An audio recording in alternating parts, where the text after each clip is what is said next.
चुपचाप ऐसे बीमार हो गए इस्तीफा दे देंगे, और दिन में ठीक थे रात को बीमार हो गए। ये कौन सी बीमारी है?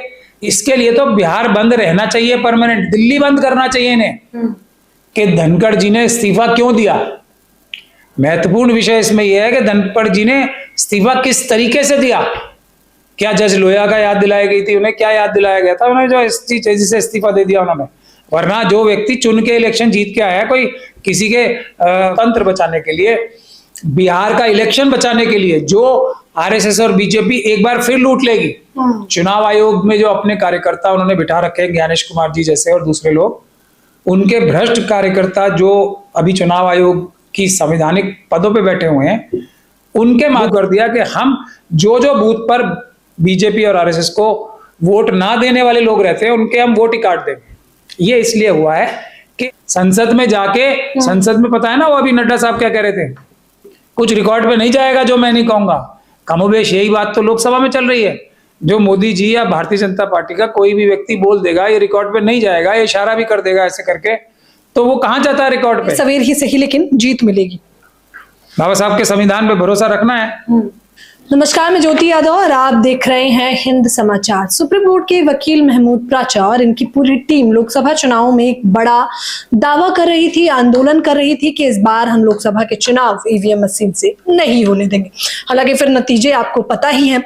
लेकिन अब बिहार में चुनाव से ठीक पहले एसआईआर नाम से, जिस प्रकार से वोटर लिस्ट से ही नाम उड़ाने का काम किया जा रहा है या जोड़ने का काम किया जा रहा है, या फिर जैसा कि चुनाव आयोग बता रहा है कि हम नहीं चाहते कि एक भी फर्जी वोट डले, हम नहीं चाहते कि एक भी रोहिंग्या वोट डाले, इसलिए हमें एसआईआर करवानी पड़ी। इस पूरे मामले को लेकर सुप्रीम कोर्ट लगातार प्रतिक्रिया दे रहा है, लेकिन अभी तक एक मांग जो आप लोगों ने की थी वो ये थी कि सदन में ये मुद्दा उठना चाहिए, सदन में इस पे चर्चा होनी चाहिए। अब राज्यसभा के या फिर लोकसभा के दोनों ही सदन के सांसद, आपने तस्वीरें देखी कि एसआईआर को रद्द करो, हंगामा लगातार जारी है, चुनाव आयोग पर सवाल लगातार जारी है। ये इतिहास में पहली बार है कि जब विपक्ष सत्ता पक्ष के साथ साथ सर चुनाव आयोग को घेर रहे हैं। क्या प्रतिक्रिया है आपकी? सफल होता दिख रहा है मुझे, जितना समझ आ रहा है। आप लोगों का जो एकदम बवाल किया गया था, सवाल उठाए गए थे, आप वो सफल हो रहे? नहीं, आप काफी ऑप्टिमिस्ट हैं, मैं आपको मुबारकबाद पेश करता हूं, लेकिन मैं इतना ऑप्टिमिस्ट नहीं हूं। अगर ये विपक्ष की पार्टीज हमारा साथ देती हैं, और हमने उस समय से भी ये बोला था कि विपक्ष की पार्टी या जनता हम लोगों के साथ देगी पूरी तरीके से, तो चुनाव पेपर बैलेट से ही होंगे। क्योंकि पेपर बैलेट के अलावा दूसरे तरीके से इलेक्शन कराना गैर कानूनी है पूरी तरीके से। खैर, धीरे धीरे करके हम लोगों ने कई अदालतों में भी, खास तौर पे हमने केस जीते, और वो लड़ाई अदालतों के अंदर जारी है। मगर मैं साफ बोल रहा हूं, हालांकि जितने भी लोगों ने केसेस फाइल किए हैं उसमें से सिर्फ हम ऐसे बचे हैं जिनके केसों में जीत प्राप्त हुई है। लेकिन मैं फिर भी ये बात बोल रहा हूं कि ये जो मसला है ये बिल्कुल भी अदालत से हल नहीं होने वाला, ये आंदोलन से हल होने वाला है। और आंदोलन कोई वैसा आंदोलन नहीं जैसा मुंह दिखाई वाला आंदोलन होता है कि दिखाई तो दे लेकिन आंदोलन ना हो। तो विपक्ष जो है सरकार को घेरते हुए तो नजर आ रही है, और थोड़ा और मजबूती से घेरते हुए नजर आ रही है, लेकिन अभी जितनी ताकत लगानी चाहिए देश बचाने के लिए, संविधान बचाने के लिए, लोकतंत्र बचाने के लिए, बिहार का इलेक्शन बचाने के लिए, जो आरएसएस और बीजेपी एक बार फिर लूट लेगी। चुनाव आयोग में जो अपने कार्यकर्ता उन्होंने बिठा रखे हैं, ज्ञानेश कुमार जी जैसे और दूसरे लोग, उनके भ्रष्ट कार्यकर्ता जो अभी चुनाव आयोग की संवैधानिक पदों पे बैठे हुए हैं, उनके माध्यम से जो वो कर रहे हैं उसको रोकने के लिए अभी it's too little too less, बहुत कम है अभी जितना आंदोलन करना चाहिए। लेकिन मुझे ये जानना है कि अभी तक आपकी लड़ाई मशीन के खिलाफ थी, चुनाव आयोग से कई सारे सवाल थे, अब क्या आपकी लड़ाई ईवीएम के साथ साथ एसआईआर के खिलाफ भी है? देखिए, हमारी लड़ाई जो बुनियादी लड़ाई है वो है चुनाव में गड़बड़ी रुकवाना। हम किसी एक पार्टी की तरफ बिल्कुल नहीं है।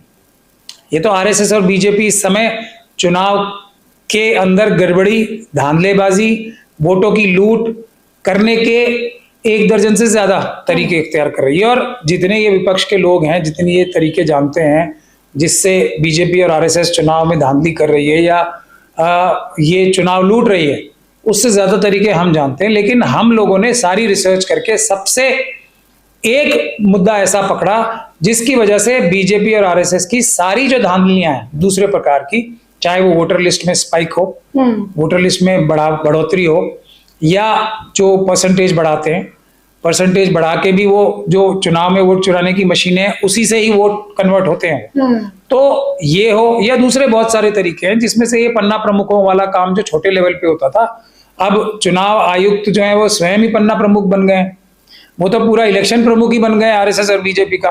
तो उन्होंने पूरे बिहार में जो काम पन्ना प्रमुख छुपते छुपते करते रहते थे वो उन्होंने पूरे बिहार में एक साथ लागू कर दिया कि हम जो जो बूथ पर बीजेपी और आरएसएस को वोट ना देने वाले लोग रहते हैं उनके हम वोट ही काट देंगे। ये इसलिए हुआ है कि उनके दूसरे सारे तरीके बेईमानी करने के मिलाकर भी कम पड़ रहे थे। बिहार की जितनी जागरूक जनता है वो उन सब तरीकों को हरा के भी चुनाव जीत जाती। तो इन्होंने सर्वे वगैरह तो कराते रहते हैं, पैसा तो इनके पास बहुत है, तो इनको पता लग गया होगा कि वो सारे तरीके मशीनें सब कम पड़ रही हैं।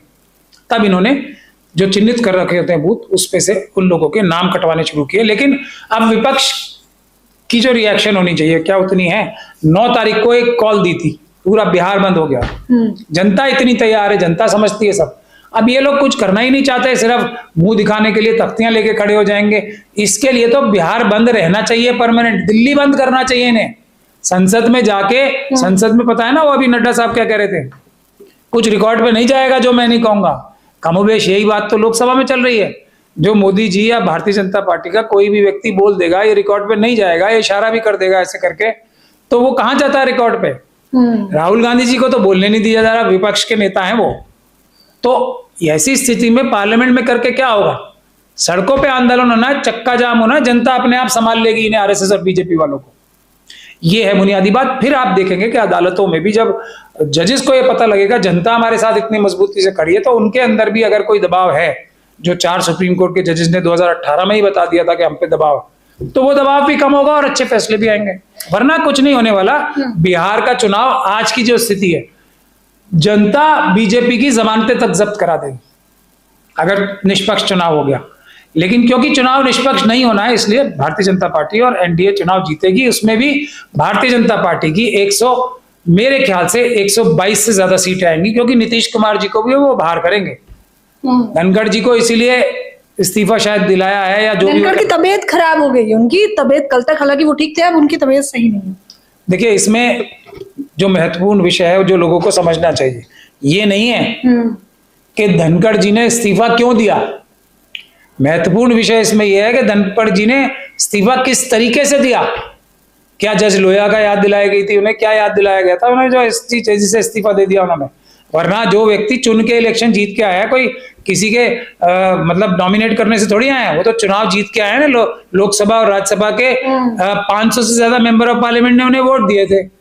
अब वो चुपचाप ऐसे बीमार हो गए इस्तीफा दे देंगे, और दिन में ठीक थे रात को बीमार हो गए। ये कौन सी बीमारी है?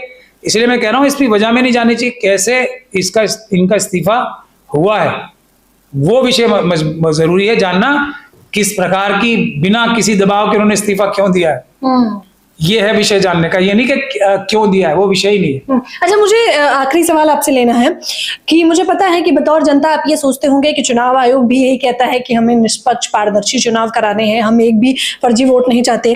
तो वहीं दूसरी तरफ आपकी पूरी टीम भी यही कहती है कि हमें निष्पक्ष और पारदर्शी चुनाव कराने हैं, पूरा विपक्ष भी यही कहता है कि हमें निष्पक्ष और पारदर्शी चुनाव कराने हैं। तो गड़बड़ घोटाला कहाँ हो रहा है? एक पक्ष जो है वो कभी सच बोल नहीं सकता और हम कभी झूठ नहीं बोल सकते, ये है फर्क। चुनाव आयोग क्योंकि आरएसएस और बीजेपी के कार्यकर्ताओं के तरीके से काम कर रहे हैं, मनुवादी मानसिकता के लोगों की तरह से काम कर रहे हैं, तो वो कभी सच बोल ही नहीं सकते। और हम क्योंकि मनुवादी मानसिकता के नहीं है, आरएसएस और बीजेपी के नहीं है, तो हम झूठ नहीं बोल सकते। ये है फर्क। अब हम लोग क्या कहते हैं, वीडियोग्राफी दिखाओ, तो हम सच्चे हैं ना, इसलिए कहते हैं। वो क्या कहते हैं, अगर कोई दैनिक भास्कर या किसी और जर्नलिस्ट ने जाके वहां पे कुछ वीडियोग्राफी बना भी ली, तो छुपा कौन रहा है वीडियोग्राफी? जो छुपाता है वो चोर होता है, वो झूठा होता है। जो दिखाना चाहता है, हमारी तो पिटीशन जीते हुए हैं, हम कानून बदल दिया कि देखने नहीं देंगे। तो छुपाता कौन है? जो झूठा होता है। बताता और दिखाने के लिए कौन बोलता है? जो सच्चा होता है। इतनी सी भर बात। किन तथ्यों के आधार पर जनता ये मान ले कि आपका जो पूरा केस है, आप लड़ रहे हैं, आपकी टीम लड़ रही है, वो आपको देर सवेर ही सही लेकिन जीत मिलेगी? बाबा साहब के संविधान पे भरोसा रखना है। और आप देख रहे हैं कि हमें जिस तरीके से खास तौर पे हमें और हमारी टीम को ब्लॉक किया जाता है मेन स्ट्रीम मीडिया में, या जहां भी कानून तक बदले जाते हैं। सबसे बड़ा एग्जाम्पल तो यही है ना, हमने जब सारी मुश्किलों के बावजूद इन्हें हाईकोर्ट में केस हरा दिया।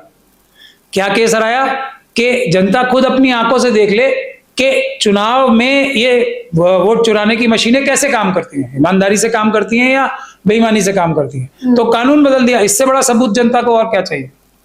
देखने नहीं देंगे ना, क्योंकि जिस दिन जनता ने देख लिया, जनता अपने आप ही इनका इलाज कर देगी।